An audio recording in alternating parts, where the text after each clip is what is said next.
Hi guys, a very warm welcome to all of you. आज की जो कहानी है ये बड़ी ही इंटरेस्टिंग है और आई होप आप सबको पसंद आएगी। कहानी का नाम है the necklace by Guy de Maupassant. अब ये कहानी एक फ्रेंच राइटर ने लिखी है और जो कहानी है पूरी फ्रांस के राउंड ही घूमेगी। ठीक है, तो कहानी जो है एक हस्बैंड वाइफ की है। अब थोड़ा सा मैं आपको हस्बैंड के बारे में बताता हूँ ये कैसे हैं, फिर मैं वाइफ के बारे में बताऊँगा कि वो कैसी हैं, तो आपको थोड़ा सा कनेक्शन बनना आपका स्टार्ट होगा कहानी के साथ। तो जो हस्बैंड है उसका नाम है मिस्टर लॉयजल। अब जो मिस्टर लॉयजल हैं ये काम तो करते हैं मिनिस्ट्री ऑफ एजुकेशन में। अब नाम सुन के लग रहा है कि मिनिस्ट्री ऑफ एजुकेशन में काम करते हैं, लेकिन जो उनकी पोस्ट होती है वो बहुत ही लो लेवल के क्लर्क की होती है और जिनकी सैलरी भी होती है वो बहुत ज़्यादा नहीं होती। तो ये टिपिकल एक मिडिल क्लास लाइफ जीते हैं, लेकिन ये बहुत सेटिस्फाइड होते हैं, ये बहुत खुश होते हैं अपनी लाइफ से। इनके पास 2 वक्त की रोटी होती है, एक अपना मकान होता है, तो ठीक ठाक ज़िंदगी चल रही है जैसे एक टिपिकल मिडिल क्लास की होती है, ना ज़्यादा है ना कम है। और ये खुश भी हैं अपनी लाइफ से और अपनी वाइफ से भी बहुत प्यार करते थे। बट जो उनकी वाइफ होती है जिनका नाम है मैथिलेट, तो जो मैथिलेट है जिनकी वाइफ है ये बिल्कुल इनके ऑपोजिट हैं अपने हस्बैंड के। ये अपनी मिडिल क्लास लाइफ से बहुत डिससेटिस्फाइड रहती हैं, खुश नहीं रहती। ये देखने में बहुत सुंदर थी, तो इन्हें लगता था कि ये बहुत ही हाई क्लास को डिज़र्व करती हैं। इन्हें लगता था कि इनकी जो शादी है वो बहुत ही रिच क्लास में होनी चाहिए थी। अब होता क्या है कि जो उनकी प्रेजेंट लाइफ है वो तो एक टिपिकल मिडिल क्लास की है। तो ये पूरे दिन क्या करती हैं, पूरे दिन ख्वाब देखती हैं, डे ड्रीमिंग बहुत करती हैं। डे ड्रीमिंग कैसे करती हैं कि जैसे घर पे बैठे बैठे सोच रही हैं कि मेरे पास बड़ी लंबी लंबी गाड़ियाँ हों, मैं भी बहुत बड़ी बड़ी पार्टीज़ करूँ, मैं भी बहुत अच्छे अच्छे कपड़े पहनूँ, मैं भी बहुत एक्सपेंसिव ज्वेलरी पहनूँ, मैं भी बहुत बड़े बड़े मॉल्स में घूमूँ, ठीक है, वहाँ से एक्सपेंसिव शॉपिंग करूँ, ब्रांडेड कपड़े पहनूँ। तो ये इनके क्या होते हैं, इनके भी बहुत सारे ऐसे ख्वाब होते हैं। ये चाहती हैं कि ये बहुत ही रईसों जैसी ज़िंदगी जिए, बट पैसा इनके पास इतना होता नहीं है। लाइफ होती है इनकी जो प्रेजेंट में वो होती है टिपिकल मिडिल क्लास, बट ये ख्वाब देखती हैं बिल्कुल रईसों वाले। तो उसकी वजह से क्या होता है, ये बहुत दुखी रहती हैं, ये कभी भी खुश नहीं रहती, बहुत ही सैड सी, बहुत ही अनसेटिस्फाइड सी रहती हैं। और इसी वजह से इनकी एक फ्रेंड होती है, वो बहुत रईस होती है, जिसका नाम होता है मैडम फॉरेस्टियर। इसी वजह से ये अपनी फ्रेंड से मिलने भी नहीं जाती, क्योंकि फ्रेंड है बहुत रईस और ये हैं मिडिल क्लास। तो ये लगता है कि यार मैं वहाँ जाऊँगी तो मेरे को वैसे ही कपड़े पहनने चाहिए, वैसे ही मेरे पास ज्वेलरी होनी चाहिए, फिर वैसे ही मैं कार में जाऊँ, वैसे ही मेरा एकदम पूरा चाल ढालो। तो ये लगता है कि यार मेरे पास वो सब कुछ है नहीं, तो वहाँ जाके फालतू मुझे एम्बेरसमेंट होगा। तो इस चक्कर में ये अपनी एक बहुत क्लोज़ फ्रेंड जो कि बहुत रिच है, बहुत रईस है, उससे मिलती भी नहीं है, क्योंकि इनको हमेशा अपनी जो करंट कंडीशन है उस पर बड़ा एम्बेरसमेंट सा होता रहता है। तो अब होता क्या है, एक दिन इनके हस्बैंड आते हैं मिस्टर लॉयजल। वो कहते हैं कि यार बड़ी खुशखबरी की बात है, हमें ना एक इनविटेशन आया है। तो मैथिलेट कहती है कहाँ से आया इनविटेशन। वो कहते हैं कि जो मेरे बॉस हैं, अब इनके बॉस, क्योंकि ये मिनिस्ट्री ऑफ एजुकेशन में काम करते थे, क्लर्क थे, तो इनके जो बॉस होते हैं वो मिनिस्टर होते हैं। तो कहते हैं कि बड़ी भाई हाई फाई पार्टी है, सारे रईस आएंगे, बड़े बड़े मिनिस्टर आएंगे, तो हमें वहाँ पे इनवाइट किया गया, मेरे बॉस ने मुझे इनवाइट किया है। अब ये सुन के जो उनकी वाइफ होती है मैथिलेट, ये उदास हो जाती है। अब लॉयजल अपनी वाइफ से बहुत प्यार करते थे, वो कहते हैं कि तुम उदास क्यों। तो मैथिलेट कहती है यार मेरे पास कपड़े नहीं हैं पहनने लायक, हम लोग टिपिकल मिडिल क्लास है, तो हम इतनी रईसों की पार्टी में जाके करेंगे क्या, मुझे बड़ा एम्बेरसमेंट सा होगा। तो लॉयजल कहते हैं तुम इतना परेशान क्यों होती हो, कपड़े ले लो। तो मैथिलेट थोड़ा सा खुश होती है। तो लॉयजल कहते हैं क्या चाहिए, कितने के आएंगे कपड़े। तो मैथिलेट कहती है कि महंगे आएंगे बहुत। तो लॉयजल कहते हैं कोई बात नहीं, तुम बताओ तो सही, क्योंकि लॉयजल बहुत प्यार करते थे, तो हर चीज़ सेक्रीफाइस करने को तैयार होते हैं अपनी वाइफ के लिए। तो मैथिलेट कहती है मैं जो ड्रेस चाहती हूँ वो 400 फ्रैंक्स की आएगी, अराउंड 400 फ्रैंक्स। फ्रैंक्स वहाँ की करेंसी है फ्रांस की। तो अब लॉयजल ने एक्चुअल में क्या था, वो पैसा जोड़ के रखा था, क्योंकि वो उन्होंने सोचा था कि मैं एक ट्रिप पे जाऊँगा अपने दोस्तों के साथ। उस ट्रिप के लिए उन्होंने पैसा जोड़ के रखा था। वो कहते हैं चलो कोई बात नहीं, वो कहते हैं मैं अपनी वाइफ की खुशी के लिए ये भी सेक्रीफाइस। तो उससे कह देते हैं कोई दिक्कत नहीं है, तुम जाके लेके आओ ड्रेस, मैथलेट मत लो। तो बड़ी खुश होती है मैथिलेट, ड्रेस ले आती है, ड्रेस पहनती है, बहुत खूबसूरत लगती है, खूबसूरत थी वो। लेकिन फिर वो उदास हो जाती है ड्रेस पहन के। तो उसके हस्बैंड कहते हैं लॉयजल यार कि तुम इतनी सुंदर लग रही हो, इतनी खूबसूरत लग रही हो, अब तो खुश रहो, अब तो स्माइल करो, क्या टेंशन वाली बात है। वो कहती है नहीं नहीं, ड्रेस तो ठीक है लेकिन नेकलेस नहीं है, गले में एक नेकलेस भी होना चाहिए डायमंड का। तो दोबारा फिर उदास हो जाती हैं, वो कहती हैं कि नेकलेस है नहीं मेरे गले में। तो मिस्टर लॉयजल काफ़ी होपफुल होते हैं, वो कहते हैं कोई बात नहीं, तुम इतना परेशान मत हो, ठीक है। वो कहते हैं तुम एक काम करो, तुम्हारी जो फ्रेंड है ना, जो उनकी एक रईस फ्रेंड थी जिसका नाम था फॉरेस्टियर, वो कहते तुम उससे जाके थोड़े दिन के लिए ले लो पार्टी के लिए, फिर बाद में वापस कर देना। तो कहती है आइडिया तो ठीक है। वो चली जाती है, अपनी जो फ्रेंड होती है फॉरेस्टियर उससे कहती है मैथिलेट की प्लीज़ मुझे एक पार्टी में जाना है, तुम मुझे अपना एक नेकलेस दे दो। तो कहती है फॉरेस्टियर कोई दिक्कत नहीं है। तो 3-4 नेकलेस खोल देती है सामने उसके टेबल पे। तो वो फिर उसमें से चूज़ करती है, तो उसको एक नेकलेस पसंद आता है जो डायमंड का नेकलेस होता है। तो कहती है ये डायमंड का नेकलेस तो बहुत बढ़िया लग रहा है। तो मैथिलेट कहती है मैं डायमंड का नेकलेस ले लूँ। तो फॉरेस्टियर कहती है हाँ ले लो, कोई टेंशन नहीं है, जब पार्टी हो जाए तो मुझे लौटा देना। वो कहती है ठीक है। तो बड़ी खुश होकर वो लेके आती है, घर पे आती है, पहनती है, ड्रेस पहनी होती है और वो पहनती है तो बहुत ज़्यादा खूबसूरत लगती है, बड़ी खुश हो जाती है। फिर वो अपने ख्वाब बनाने शुरू कर देती है कि पार्टी होगी और ये होगा और वो होगा, मैं इतनी अच्छी लगूंगी, मैं इतनी ब्यूटीफुल लगूंगी। तो ख्वाब देखते देखते सो जाती है।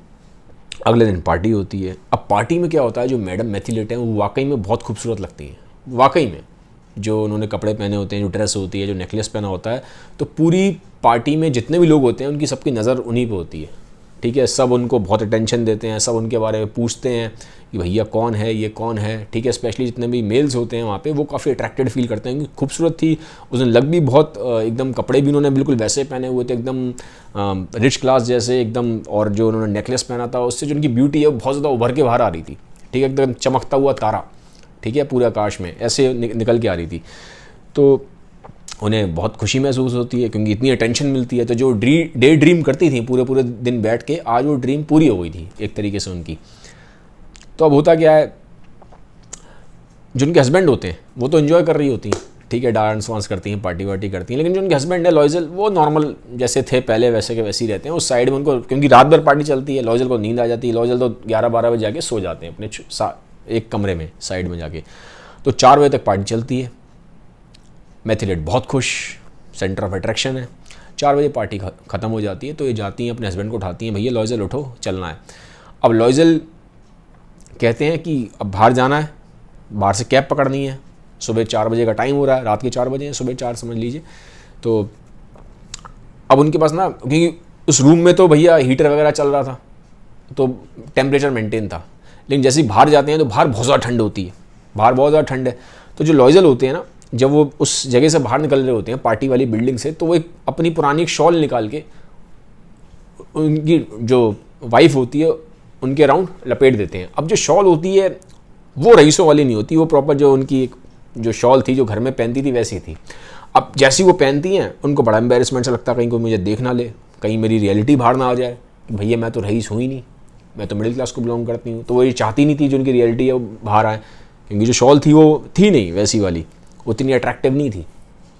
तो उन्हें बड़ा एम्बेरसमेंट सा होता है, जैसे ही शॉल पहनती है फटाफट जल्दी जल्दी करती हैं, जल्दी जल्दी चलो लॉयजल बाहर निकलो यहाँ से, जल्दी जल्दी बिल्डिंग से बाहर निकलो। तो बिल्डिंग से फटाफट बाहर निकलती हैं और सामने फिर कैब जा रही होती है, कैब ढूंढते हैं, तो फटाफट वहाँ से वो बाहर निकलती हैं कि उन्हें देख ना ले। तो कैब पकड़ते हैं और घर आ जाते हैं। अब जब घर आते हैं तो दोबारा एक बार अपने आप को देखती हैं। उनके हस्बैंड भी कहते हैं लॉयजल तुम बहुत खूबसूरत लग रही थी पार्टी में, तुम ही सेंटर ऑफ अट्रैक्शन थी।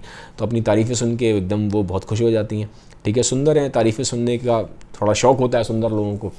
तो जैसे ही वो एक बार दोबारा देखती हैं अपने आप को, शॉल साइड में रखती हैं तो ड्रेस के साथ देखती हैं शीशे में, लेकिन एकदम से क्या होता है, एकदम से ना बहुत ज़्यादा शौक सा लगता है उनको, मैथिलेट को। शौक क्यों लगता है, वो जो गले में डायमंड का नेकलेस था वो था नहीं। तो घबरा जाती हैं। अब उनके हस्बैंड ने भी अपना कोट वोट उतार लिया होता है, तो उनसे कहती हैं अरे सुनो, मेरा नेकलेस चोरी हो गया, गायब हो गया, है नहीं। अब वो जो होते हैं हस्बैंड उनके लॉयजल, वो कहते हैं ऐसा कैसे हो गया, ये कैसे हो गया। वो घबरा जाते हैं। वो कहते हैं चलो कोई बात नहीं, तुम आराम करो, मैं देख के आता हूँ। तो वापस जाते हैं बाहर, ठंड में, सोचो 4-5 बजे हैं सुबह के, ठंड बहुत ज़्यादा थी, फिर भी जाते हैं और सब जगह ढूंढते हैं लेकिन नहीं मिलता। तो वापस आते हैं, कहते हैं यार वो नेकलेस तो मिला नहीं। अब दोनों बड़े परेशान हैं, अब करें क्या। लेकिन बड़े ही ज़मीर वाले होते हैं मिस्टर लॉयजल, वो कहते हैं कि हमें वापस तो करना है, अब हमने किसी से उधार लिया था। तो कहते हैं एक काम करो, तुम इन्फॉर्म करो अपनी फ्रेंड को जिनसे तुमने नेकलेस लिया था, फॉरेस्टियर, उनको बोलो कि वो नेकलेस का ना हुक टूट गया, तो थोड़ा सा हम उसका हुक ठीक करा के आपको दे देंगे। तो इन्फॉर्म कर देती हैं। अब उनको थोड़ा टाइम मिल जाता है। अब क्या करते हैं, ये ना ढूंढते हैं कि वैसा नेकलेस कहाँ मिलेगा दोबारा बाज़ार में, ताकि ख़रीद के उनको दे पाएँ फॉरेस्टियर को, मैडम फॉरेस्टियर को, जिनसे उन्होंने नेकलेस उधार लिया था। अब जब वहाँ मार्केट में मालूम पड़ता है कि बिल्कुल सेम टू सेम नेकलेस है डायमंड का, तो उसका जब रेट पूछते हैं तो उनके जो सारे ब्रेन के तार हैं वो खुल जाते हैं। इतना बड़ा शौक लगता है उनको, क्योंकि जो नेकलेस का प्राइस था वो था 40,000 फ्रैंक। अब उनके लिए बहुत बहुत ज़्यादा था, बहुत ज़्यादा था उस टाइम पे, क्योंकि बहुत ज़्यादा पैसा था वो 40,000 फ्रैंक, मतलब उनकी हैसियत से बहुत बाहर का था वो। लेकिन अब करना तो था, देना है, क्योंकि ज़मीर वाले आदमी हैं, सेल्फ रिस्पेक्ट वाले आदमी हैं, तो कहते हैं ठीक है वापस करते हैं। तो बड़ी वहाँ पे जाके थोड़ा बार्गिन करते हैं। तो शॉपकीपर कहता है मैं ज़्यादा से ज़्यादा आपको 36,000 फ्रैंक का दे दूँगा, इससे कम नहीं कर पाऊँगा। तो अब दुखी हो थोड़ा सा, मैथिलेट दुखी तो होती है ये देख के कि भैया इतना पैसा कहाँ से आ गया, लेकिन लॉयज़ल फिर भी कहते हैं कोई बात नहीं, हिम्मत बना के रखो, हम कर लेंगे। तो लॉयज़ल अपना घर गिरवी रख देते हैं और इधर उधर से सब जगह से पैसा उधार लेते हैं। जितना उनके फादर ने उनको छोड़ के गए थे अपनी डेथ के बाद, पूरा उनकी वसीयत में 18,000 फ्रैंक वहाँ से लेते हैं, फिर अपने घर से घर बेच के निकालते हैं, फिर थोड़ा दर से उधार लेते हैं, कैसे भी करके वो 36,000 फ्रैंक में वो डायमंड का नेकलेस खरीद लाते हैं। तो अब ये खरीद लेते हैं। अब वापस करने का टाइम आता है। तो जब वापस करने जाती हैं मैथिलेट, तो उनको अंदर अंदर थोड़ी घबराहट भी होती है, कहीं ये खोल के ना देख लें मैडम फॉरेस्टियर, उनको पता ना चल जाए कि ये वो वाला नेकलेस नहीं है, दूसरा हमने ख़रीदा है। बट मैडम फॉरेस्टियर खोल के देखती नहीं है, और इनफैक्ट वो ये और कह देती हैं, थोड़ा सा एक टॉन्ट मार देती हैं कि तुमने इतना लेट कर दिया वापस लौटाने में, इतनी लेट क्यों कर दिया, ठीक है। लेकिन फिर ले लेती हैं वापस अपना डायमंड का नेकलेस। तो नेकलेस देके मैथिलेट वापस आ जाती हैं। लेकिन जब ये वापस आती हैं तो उसके बाद इनकी लाइफ सेम नहीं रहती। सेम कैसे नहीं रहती, क्योंकि जो उनका घर था वो तो बिक गया। अब इनको छोटे से एक फ्लैट में शिफ्ट होना पड़ता है, जो कि बहुत छोटा था पहले के मुकाबले। फिर जो उनके हस्बैंड हैं इनको 3 टाइम ज़्यादा काम करना पड़ता है, 3 जॉब करनी पड़ती हैं। मैथिलेट के पास जो मेड्स थी वो भी सारी हट जाती हैं। अब इन्हें खुद ही कपड़े धोने हैं, खुद ही घर में पोछे लगाने हैं, खुद ही बर्तन साफ़ करने हैं। तो बहुत ही हार्ड लाइफ हो जाती है। जो एक मतलब जो ये मिडिल क्लास से की जो लाइफ थी, वहाँ से शिफ्ट होकर ये पुअर क्लास में आ जाते हैं। कहाँ ये सपने देख रही थी कि ये रईस बनेंगी और इनकी लाइफ रईसों वाली होगी, नेकलेस खोने की वजह से ये मिडिल क्लास से पुअर क्लास में आ जाते हैं। तो उनकी लाइफ बहुत टफ हो जाती है, बहुत ज़्यादा टफ। बट जो हस्बैंड होते हैं इनके काफ़ी साहसी होते हैं, वो कहते हैं कोई बात नहीं, निकल जाएगा टाइम। तो 10 साल निकलते हैं, 10 साल बड़ी मेहनत करते हैं। मिस्टर लॉयज़ल पूरा पैसा चुका देते हैं। मैथिलेट भी बहुत मेहनत करती हैं, ऐसा नहीं है, बहुत मेहनत करती हैं, ये भी सारे काम खुद करती हैं, जैसे मैंने बताया, कोई मेड नहीं है। 10 साल के बाद ये बहुत स्ट्रॉन्ग लेडी हो जाती हैं, मतलब इनको लाइफ है बहुत स्ट्रॉन्ग बना देती है। ये वाला जो एक्सपीरियंस है इनको बहुत स्ट्रॉन्ग बना देता है। लेकिन जो इनकी ब्यूटी है वो पूरी फेड हो जाती है। अब ये तैयार हो गई थी किसी भी तरीके का लाइफ में चैलेंज आएगा, मैं उसको बियर कर सकती हूँ। मेंटली स्ट्रॉन्ग हो जाती हैं, ठीक है, हर पेन को बियर करने के लिए। बट ब्यूटी चली जाती है। अब होता गया है, 10 साल हो गए, सारा जो इनका जो उन्होंने लोन लिया था, जो उन्होंने पैसा लिया था लोगों से, सब चुका देते हैं ये। फाइनली एक दिन क्या होता है, 10 साल बाद जब सारा लोन चुक गया, तो मैडम मैथिलेट एक मार्केट में घूम रही होती है, फ्रांस के पास ही घूम रही होती है कहीं मार्केट में। तो वहाँ पे इनको मिलती है मैडम फॉरेस्टियर, वही जिससे उन्होंने नेकलेस लिया था। तो ये मैडम मैथिलेट कहती हैं कि चलो मैं आज इनको सच्चाई बताती हूँ, बताऊँ तो सही, क्योंकि इनको प्राउड फील हो रहा होता है यार कि हमने 10 साल कितनी मेहनत करी और हमने वो सारा लोन चुका दिया। तो ये जाती हैं उनके पास, मैडम फॉरेस्टर के पास, उनको आवाज़ देती हैं, मैडम फॉरेस्टर सुनो। मैडम फॉरेस्टर पहचान ही नहीं पाती, वो कहती कौन, मैं तो पहचान ही नहीं आपको। तो वो कहती है मैं तो वो हूँ मैथिलेट। वो कहती है मैथिलेट, मैथिलेट तुम तो कैसी हो गई हो, क्योंकि मैथिलेट एक ज़माने में बहुत सुंदर थी, पूरी पार्टी में सबसे ज़्यादा वही चमक रही थी 10 साल पहले। बट अब हालत उनकी वैसी रहती नहीं है, वो तो पहचान नहीं पाती फॉरेस्टर उनको। कहती है मैं ही हूँ मैथिलेट। और वो जो फॉरेस्टर थी वो वैसे की वैसी थी, पहले के जैसे उनका तो ग्रेस था, लेकिन मैथिलेट का सारा ग्रेस खत्म हो गया। अब फॉरेस्टर उनसे पूछती है कि तुम्हारी हालत कैसी हो गई, 10 साल में तुम तो बहुत ही ज़्यादा चेंज हो गई हो। तो वो कहती है, फिर वो बताती है, अब मैथिलेट उनको बताती है, नेकलेस मैंने आपसे लिया था वो खो गया था, उसके बदले में हमने आपको दूसरा नेकलेस रिप्लेस करके दिया जिसकी कॉस्ट थी 36,000 फ्रैंक, उसको चुकाने में ही हमारे 10 साल लग गए, जिसकी वजह से हमारी हालत हो गई। अब वो जो होती है मैडम फॉरेस्टर, वो अपना सिर पकड़ देती है, ऐसे करके सिर पकड़ती है, ऐसे करके। तो वो कहती है मैथिलेट क्यों सिर क्यों पकड़ लिया आपने, मैं आपको एक फैक्ट बता रही हूँ, आप सिर पकड़ रहे हो। तो बोलती है फॉरेस्टर कि मैथिलेट मुझे एक बार बोला तो होता, वो जो मैंने तुम्हें नेकलेस दिया था वो आर्टिफिशियल था यार, ठीक है, उसकी कीमत 300-400 फ्रैंक से ज़्यादा नहीं थी, तुमने कहाँ उसके लिए 36,000 दे दिए। यहाँ पे क्या कहानी ख़त्म हो जाती है।